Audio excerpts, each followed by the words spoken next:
Discuss about the acids, basis and salts. तो ये जो आप स्क्रीन पे टॉपिक्स देख रहे हैं ये हम इस वीडियो में कवर करने का कोशिश करेंगे। सारी की सारी वीडियोस हो सकता है थोड़ी वीडियो थोड़ी सी लेंथी हो जाए, लेकिन हम एक ही।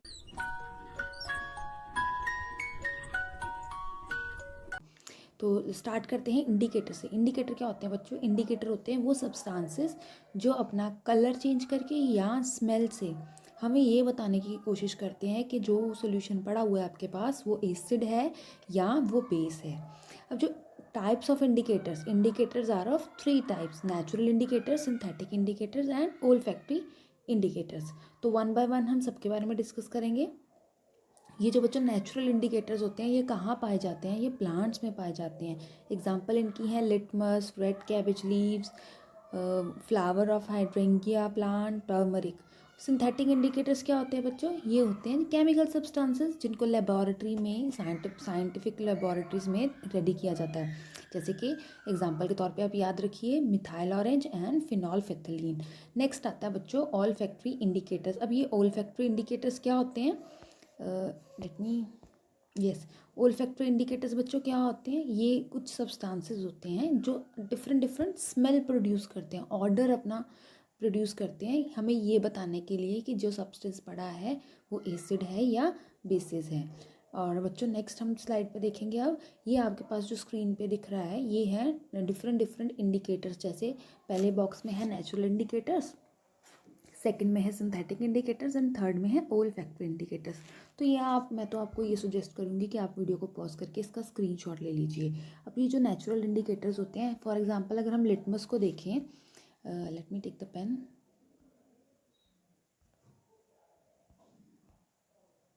यस, अगर हम लिटमस को यहाँ पे देखें तो लिटमस जो होता है अगर तो एसिड वाले सॉल्यूशन में डालेंगे तो ये अपना कलर रेड शो करेगा। अगर ये बेसिक में जाएगा तो इसका कलर कौन सा होने वाला है? ब्लू। इसी तरह से आपने इन सभी टेबल को अच्छे से लर्न कर लेना है। जैसे टर्मरिक का काफ़ी क्वेश्चन पूछते हैं नेचुरल इंडिकेटर में। जैसे टर्मरिक है, अगर वो एसिडिक सोल्यूशन में जाएगा तो वो कोई चेंज नहीं होता, उसका कलर वैसा ही रहता है।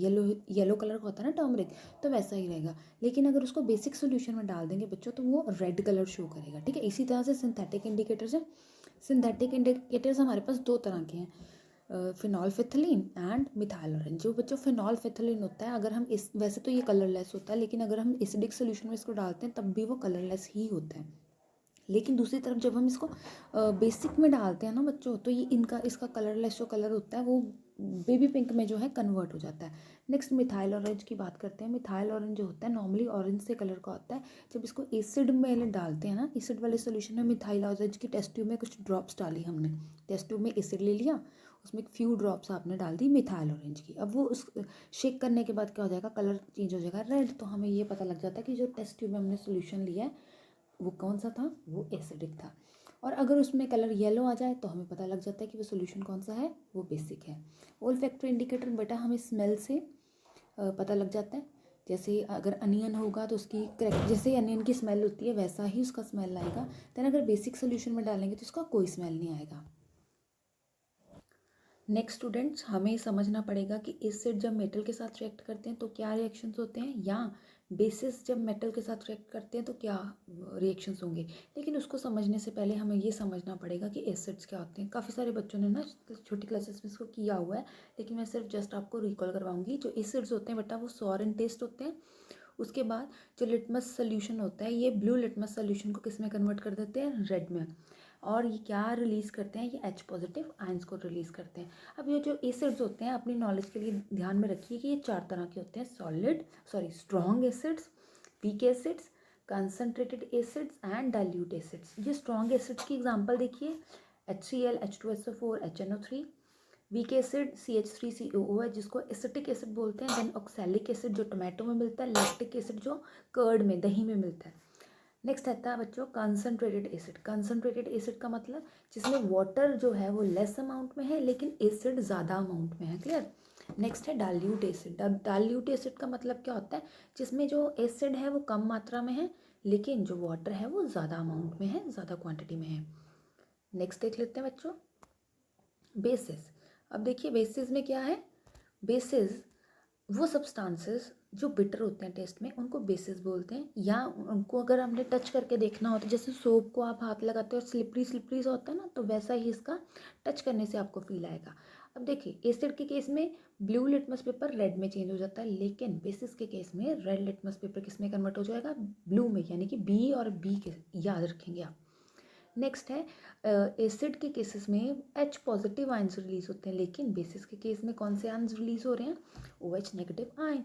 अब बेसिस एसिड्स हमने देखे थे कि वो 4 टाइप्स के थे, लेकिन जो बेसिस हैं वो 2 तरह के हैं, strong bases and weak bases. Strong bases की एग्जांपल आप याद रखेंगे NaOH, sodium hydroxide, potassium hydroxide and calcium hydroxide.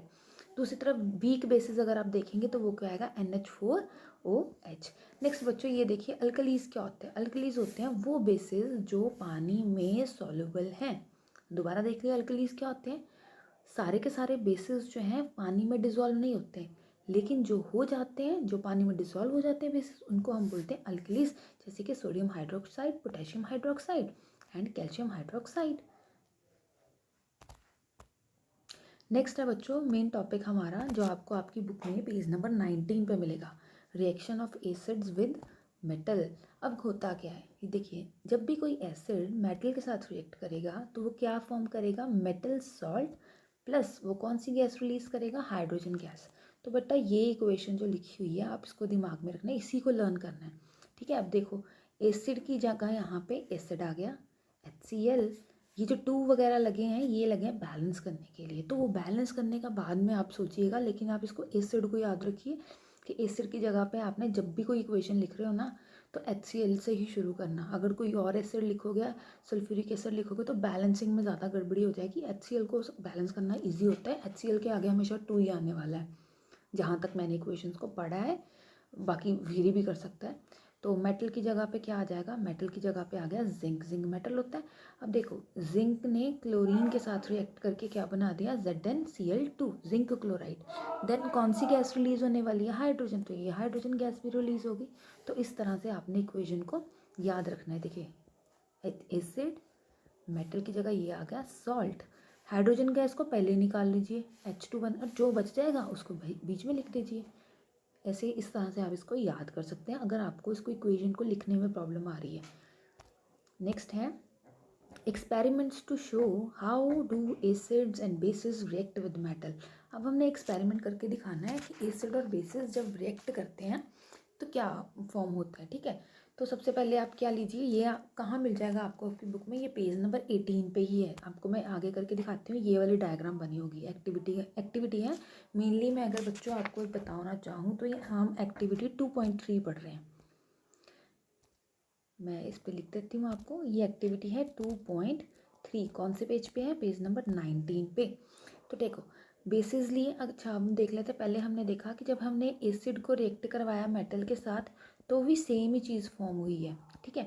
अब बेसिस को रिएक्ट करवाएंगे मेटल के साथ तब भी सेम चीज़ फॉर्म हो रही है, लेकिन ये आपको याद रखना है जितने भी मेटल्स होते हैं all the metals do not react with basis, ठीक है। सारे के सारे मेटल्स जो हैं वो बेसिस के साथ रिएक्ट नहीं करते, लेकिन जो रिएक्ट करते हैं उनका इक्वेशन कुछ इस तरह से होगा, जैसे बेस की जगह आ गया NaOH, मेटल की जगह आ गया वही मेटल जिंक, सॉल्ट क्या फॉर्म होएगा, सोडियम जिंक ऑक्साइड, ठीक है, जिसको हम सोडियम जिंकेट भी बोल देते हैं, ठीक है। तो हाइड्रोजन गैस की जगह क्या आ जाएगा, H2। अब ये जो H2 गैस रिलीज़ हो रही है ना, अब देखो टेस्ट ट्यूब में, चलो आगे चलते हैं, बाद में मैं बताती हूँ ये कैसे आप बताएंगे। अब देखो बच्चों यहाँ पे ये एक्सपेरिमेंट में आपको एक्टिविटी में ये भी बताया कि आपने सबसे पहले ये जो गैस रिलीज़ हो रही है, ये मुझे लगता है कि डायग्राम इसमें गलत ऐड हो गया है, लेकिन चलो पीछे जाके देखती हूँ मैं। यस ये था डायग्राम इसका। तो बच्चों ये था एक्टिविटी 2.3 जो कि है पेज नंबर 19 पे। अब यहाँ पे जो ये गैस रिलीज़ हो रही है आपको कैसे पता लगेगा कि ये H2 गैस है, क्योंकि गैस तो खुद तो बोलने नहीं वाली है, ठीक है ना।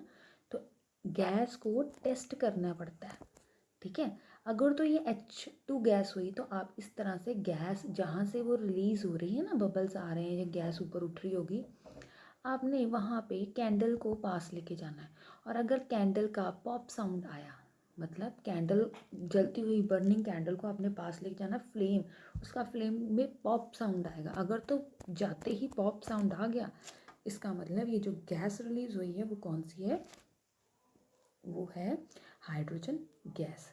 ठीक है बच्चों, नेक्स्ट है, ये हमने वही इक्वेशन किया है जिसकी हमने अभी डायग्राम देखी है, पेज नंबर 19 वाली।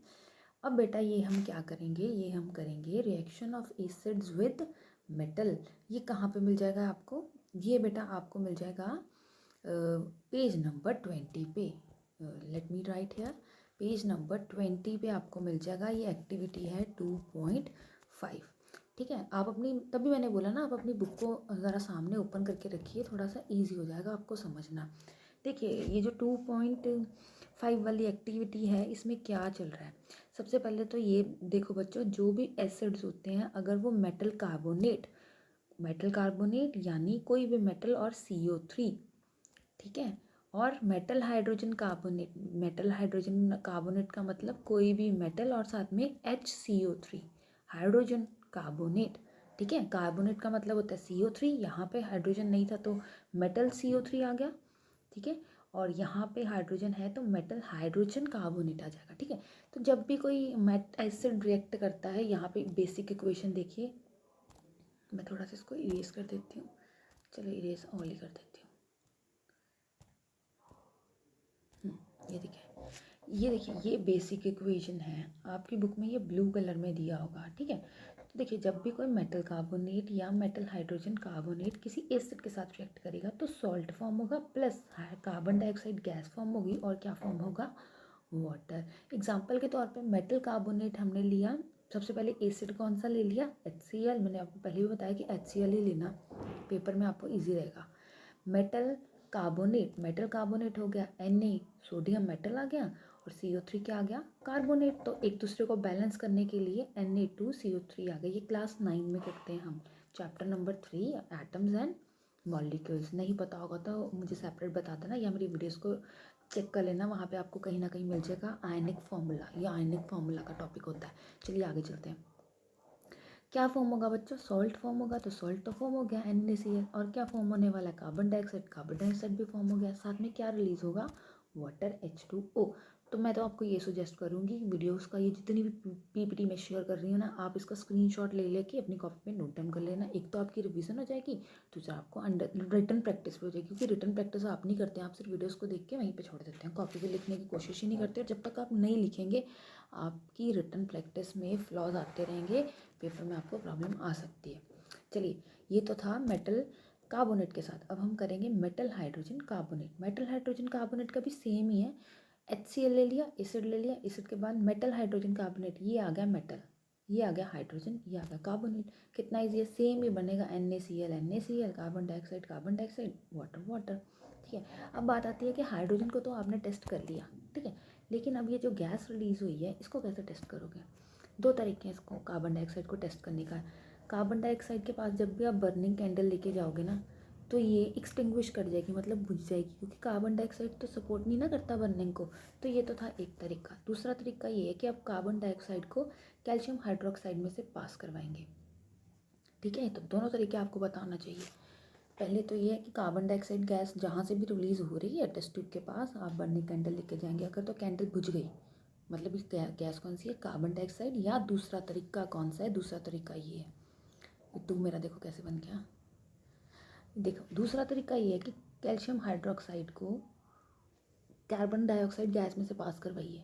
अगर तो वो लाइम वाटर जो हो गया वो मिल्की हो गया ना, तो इसका मतलब वो कौन सी गैस है, वो वाकई में कार्बन डाइऑक्साइड गैस है।